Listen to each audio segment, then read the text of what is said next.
Okay, so I told you that I would look for that responsum from Rav Moshe Feinstein. I was able to find it yesterday because instead of being in Choshen Mishpat Volume 1, it was in Choshen Mishpat Volume 2. So I'll bring it up for you now. Just give me a sec.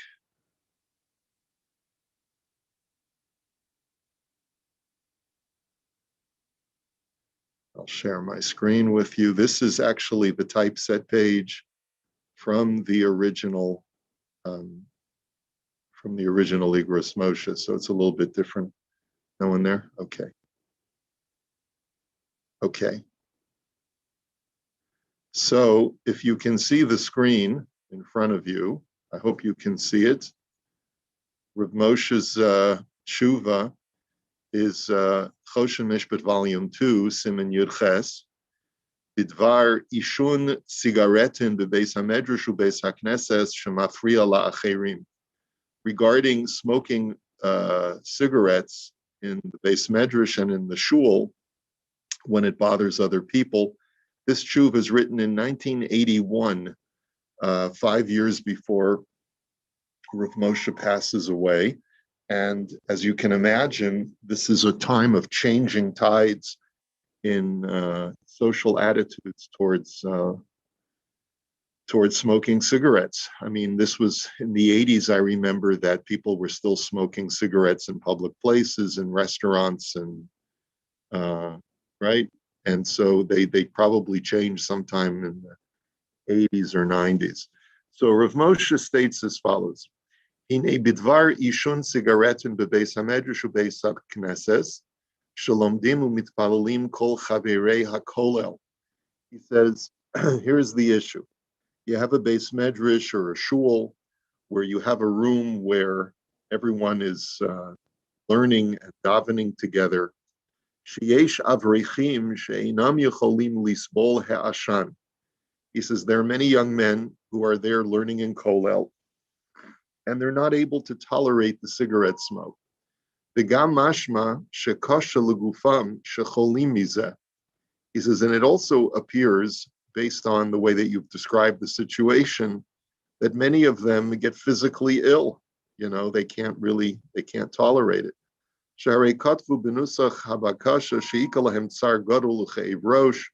He says, because in the way that you expressed your question, many of them get headaches and it causes them pain.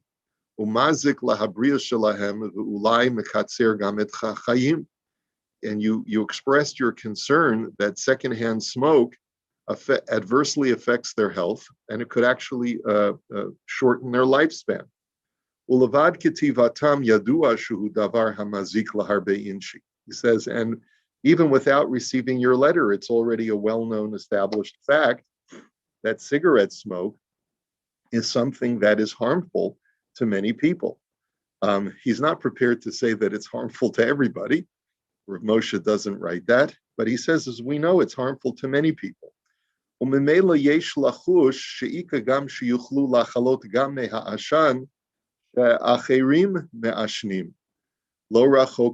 says, if the smoke will affect the smoker adversely, it's also possible, or it's also there's also a possibility that it could also cause other people through secondhand smoke that are nearby. And therefore, certainly, when there's a collection of smoke in the Beis Medrash,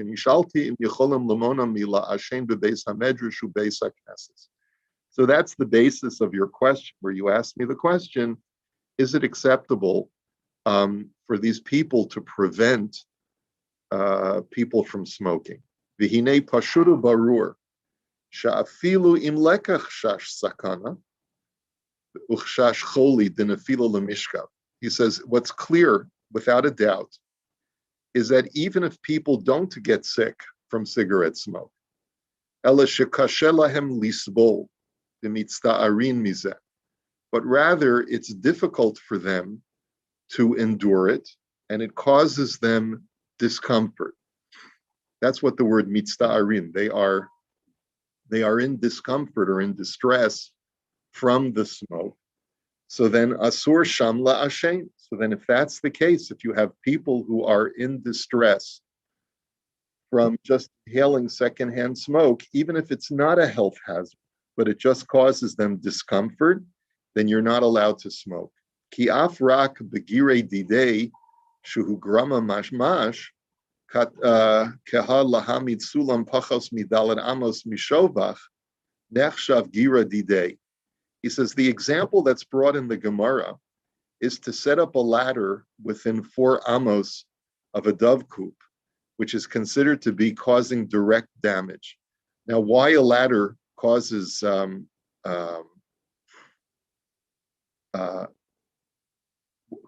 this damage? So he quotes the Gemara as saying as follows. He says, "Shemoda gam Reb Yossi b'babad basra sof daf chaf beis mishum dezimnin v'hari demonach lei yasva b'chur v'tikpots hanemiya v'yazik." He says, we're concerned that when you set up a ladder, yasva b'chur, it'll be lined up. Let me just take a quick look at that Gemara over there. One second. What daf in the Gemara is he quoting? Hold on.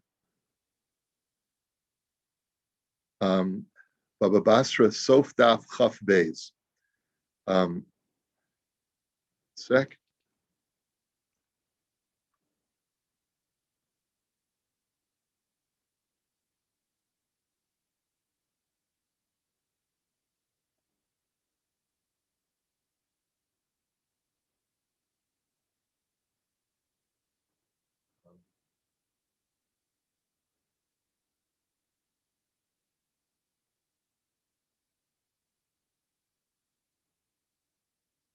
This Gemara is talking about setting up a wall that is going to be causing damage to your friend, and causing a darkness to set in if you put up a wall. So the Mishnah says that you're obligated to distance your ladder 4 amos from a neighbor's dove coop, so that a mongoose will not be able to jump from the ladder to the dove coop and devour the birds. So that's the issue, is if you set up a ladder nearby a dove coop, we're worried that another, like a rodent type of animal, may, anemia is a mongoose, they translate it as, but it's some kind of large rodent, may climb up the ladder and end up attacking one of the birds. So that's considered to be gira didei. That's considered to be direct damage. Sometimes when you place the ladder, the mongoose might be sitting in a hole and will immediately jump up and climb the ladder to the dove coop. So that's considered to be direct damage. Okay. Uchahanahu umne sha'amar Rav Yosef sha'asir lahem lahakiz dam bekarka shelahem machmas sha'al yedei hadam asu orave achli dama umafsidi tamare. So he says another example brought by the Gemara is that you have a neighbor who sets up a bloodletting business. Now, bloodletting was considered to be therapeutic. It was like going to the doctor. That's why, the barbershop pole, which is red and blue, you used to go to the barber, get a trim, and get a healthy bloodletting. Okay, that's what it was for. Now, what if they do the bloodletting in the backyard and they let the blood flow into the soil? Well, you'd say to yourself, well, what could possibly be wrong with that? So Rav Yosef says that if your neighbor has palm trees on his property and you're going to be doing the bloodletting on your property, the problem is that fresh blood invites crows to fly because they smell the blood, and they're carnivorous birds, and they're going to come. And when they come, they're going to also attack the palm trees, the dates on the palm trees. And that's usher. You're not allowed to cause an attraction of birds that will cause your neighbor's trees to be attacked. Umafurasham delo haya hefsid mamish, ela listam inshi lo yahashum hefsed dahirochtzin hatmarim va'achli lahu.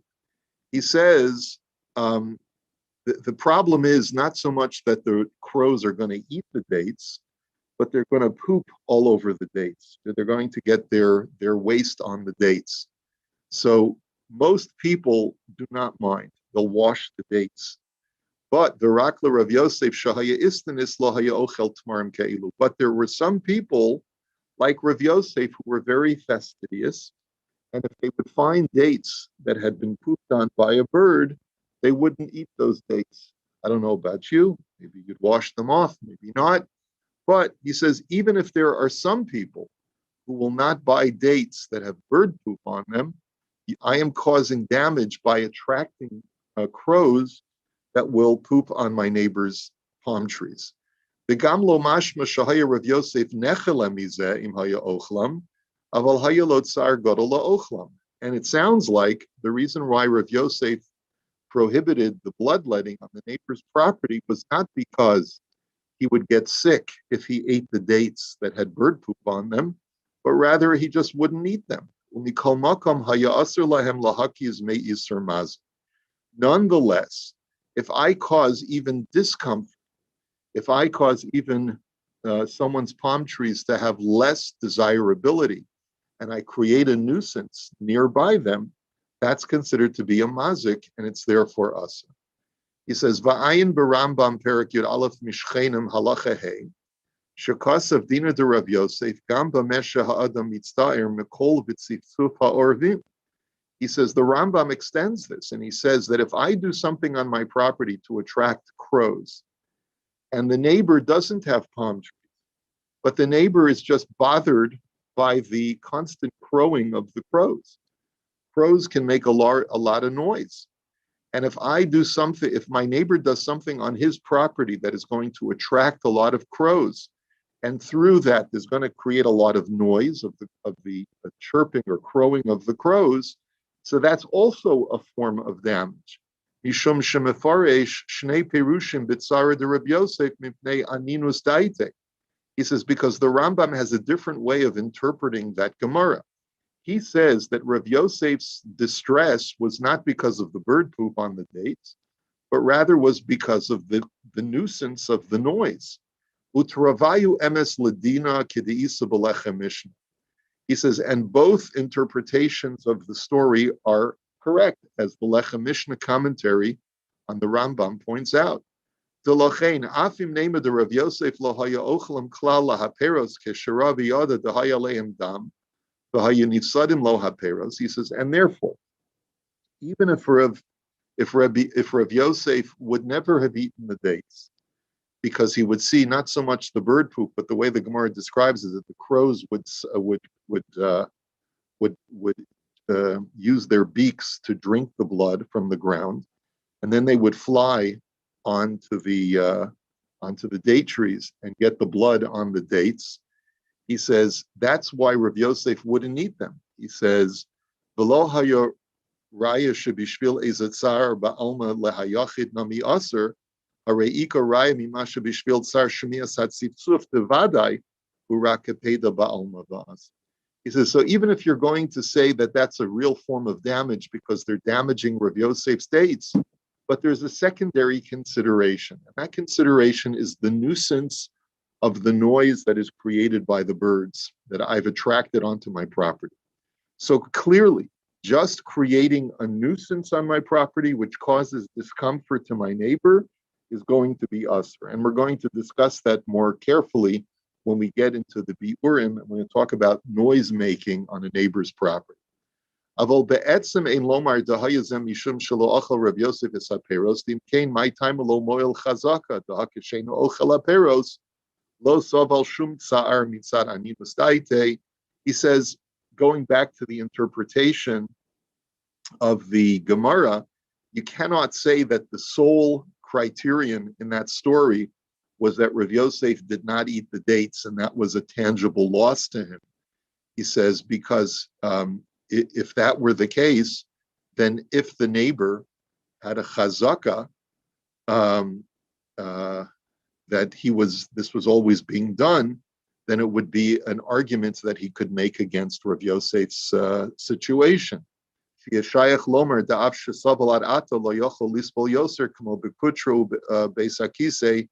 Dahahu rak hefsid mamon, ogam hefsid mamon leka demochin lachem v'shayach al yedei al zeh chazaka. He says, we're not going to go into the whole argumentation because it's going into more minutia of that discussion in the Gemara. He says, Ela muchrachin lo lefaresh desaval va'achla mishum shelo ratza. He says, you have to conclude that v'ulai lo hayachol limkar haperos. You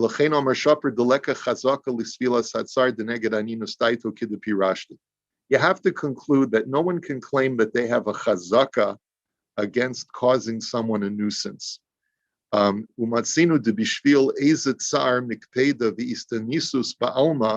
He says, and we also find from other sources that if a person has certain discomforts and certain issues where he is fastidious and he doesn't like a certain source of damage,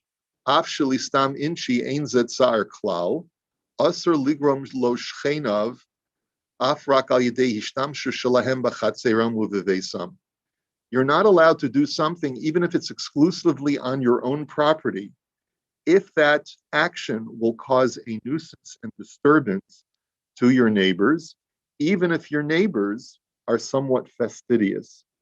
Now, this, of course, is going to have boundaries, as we're going to have to really carefully define this, because if you have a neighbor that is so fastidious that he cannot stand the sound of a gardener coming onto your property and running his leaf blower, right? So then can he halachically prevent you from using a leaf blower? So we're going to have to clarify this very carefully.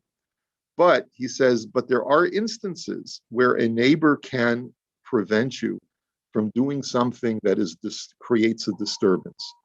And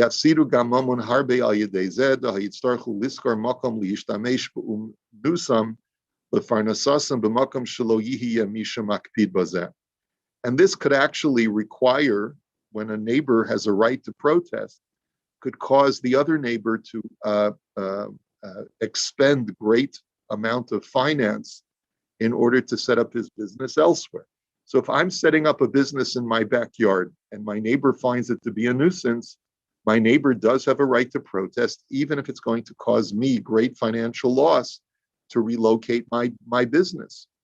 Umidakasav harash besof simin yudches mikan mashma dechol nezek sheyadua she'ein hame'arer yachol lesov lo afal pi shesovlan oso sha'ar b'nei adam ein lo chazaka neged me'arer zeh. We also find in a commentary by the Rosh on the Gemara that you see from the story of Rav Yosef that if the complainant is not able to tolerate the certain nuisance that you've created on your property, even though other people don't mind. So let's say another kind of person wouldn't care if there's a lot of birds crowing on his neighbor's property. But if this neighbor specifically tells you that he can't tolerate it and it's bothering him, then he does have a right to protest. In other words, it can be, in certain instances, it can be subjective. Vehevio hator lahalacha b'siman kufman heisif tes uv'shulchan aruch sham sif memalef im kain. And if that's the case, kol kain beishun sigaretin she'elu she'ein yecholin lispol utsar mamish. He says, now cigarette smoke is a subjective discomfort. There are some people who have no problem sitting in a room filled with cigarette smoke. It doesn't bother them. There are other people who are very disturbed by it. And so it is a subjective disturbance. He says, Be'etzem lo inyan kapeda v'istan is ba'alma. And it's not just a fastidious, delicate disturbance. In other words, It's not just a disturbance to someone who's fastidious and very, very easily bothered by things. There are many people in the population who are bothered by cigarette smoke. He says, and it's not just a nuisance, but it actually is a source of injury, as is well known. He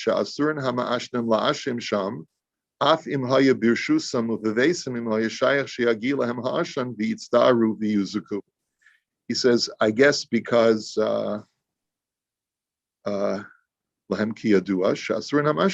he says, in that situation, it'll be usher for people to smoke in a place where people are injured and disturbed by cigarette smoke. And then he writes in the next paragraph, he says, Avalhu od garua. But I'll tell you why it's even worse than creating a nuisance on your property.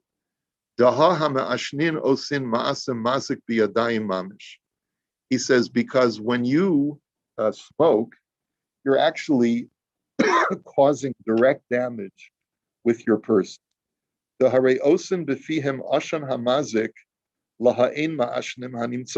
Because you're directly blowing out of your mouth smoke, which is causing damage to people who don't smoke.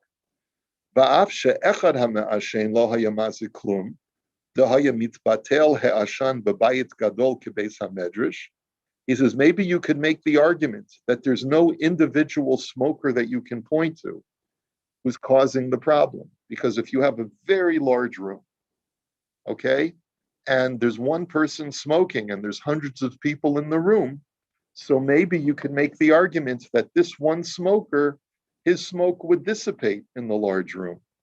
Maybe you could argue that if there was only one smoker, it wouldn't be as much of a nuisance. Mikol makom kevin shekol me'ashen yodea sheyesh od harbe ma'ashenin, hare yodea sha'ashano yazik kvar v'havi mazik biyadayim. But when I'm smoking and I know that there are, let's say, a dozen other people smoking in the room, I know that collectively the accumulation of the smoke is going to cause other people discomfort and damage, and therefore I'm a direct contributor to the problem.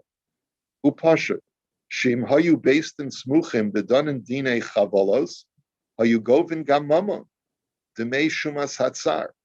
He says, today our bate din do not collect penalties for people who cause damage. They just assess the actual damage. But he says, but if a person in the old days, the Beis Din would also not only collect the actual cost of the damage, but they would collect for pain and suffering. But they din today don't usually assess for pain and suffering. But if we had a Beis Din that would assess for pain and suffering, they would assess in this case. V'im nachala mizeh demei ripoy, v'im nechala rather mizeh demei ripoy. He says, and a Beis Din could also theoretically cause that if assess a smoker, that if a person gets sick and can't go to work as a result of your cigarette smoke, they could assess you for workers' comp. They could assess you for medical bills. Even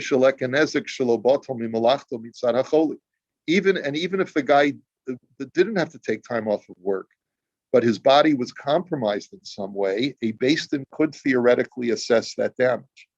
V'im kein tzarich leida delo dami chavalos leknasas. The knas av shabor ledina shim hayu Beis Din smuchim hayu mechayvim knas pater ata bizman hazel shalem. He says, and it's therefore not even in the category of knas, of penalty, but rather additional damages other than the actual physical damage that's caused. He says, today, no Beis Din, even a Beis Din that would be an expert Beis Din, would be able to collect knas, penalties or fines. The below gemar din the Beis Din smuchim lekachiv knas klal. Aval chavalos to humamona harichayv be'etzem gam below edim lo yachol letovo klal v'ikalav hachiv l'shalem afshe in Beis Din sheyicholim l'chayvo. But it is important to know that halachically, if I cause someone pain and suffering, even if a Beis Din will not assess me for it in today's world, because the Beis Din does not have that level of jurisdiction, they only can assess for the actual damage caused to property. But nonetheless, in heaven, if I cause another human being pain and suffering, I have to pay for that. That's something that is assessable, and it's something that even if a Beis Din won't collect it, but there is a dollar amount to be attached to it, and Hashem wants me to pay for that person's damage. Va'af shehu davar pashut umefarashu kain b'ktzos hachoshen siman aleph sivkat and zayin. And he says, and even though this is obvious, it is also explicated specifically in a sefer called the Ktzos HaChoshen, in the very opening chapter. Shekasav dad the b'shulchan aruch kan eno mechalik ben dinei knasos mamish u'sha'ar gezelos v'chavalos v'chol mili de lo shchichi v'lesbu chisaron kis. He says it's important to know that the Shulchan Aruch does not distinguish between fines and penalties, which go above and beyond the actual damage caused, and the actual damage. Aval ha'evdel mevur demamon mamish afal gav delo daininan lebizman hazeh kaven delo shchichi v'lesbu chisaron kis mikol makom latzeis yedei shamayim hu ba'atzmo tzarech l'shalim v'gazlan hu im eno mishalim. But the Kso says explicitly, if I cause pain and suffering to someone, and that I can assess the amount of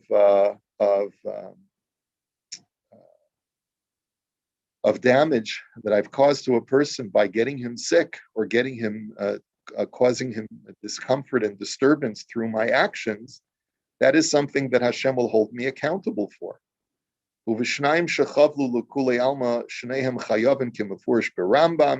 And he also says, and if two people contribute to someone's damage, like the multiple cigarette smokers, they cannot say that I'm not liable. Yes, you are liable. Okay, and then in the next paragraph, he says, he says, now let me add another point, says Rav Moshe. When you smoke, and you're in the middle of learning your Gemara, and you're oblivious to the guy who's sitting next to you, the guy sitting next to you is so disturbed by your cigarette smoke that he's having trouble concentrating on his Gemara. And he's not able to learn properly. He says, the reason why I haven't focused on that topic up until now is because it doesn't add to the issue at hand because we've already set down that it's prohibited. And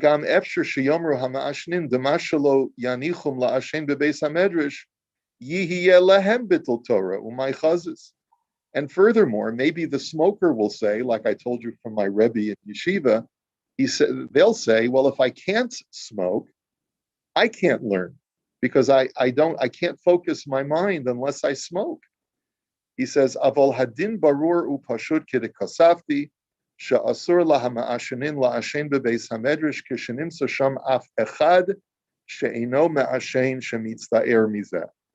he says, but the bottom line is that it is clearly usher for the reasons that I've mentioned above, even if there's only one person who is disturbed by the smoke in the Beis Medrash, he can prevent the entire Beis Medrash from smoking. Af kisheino nizuk v'nechla.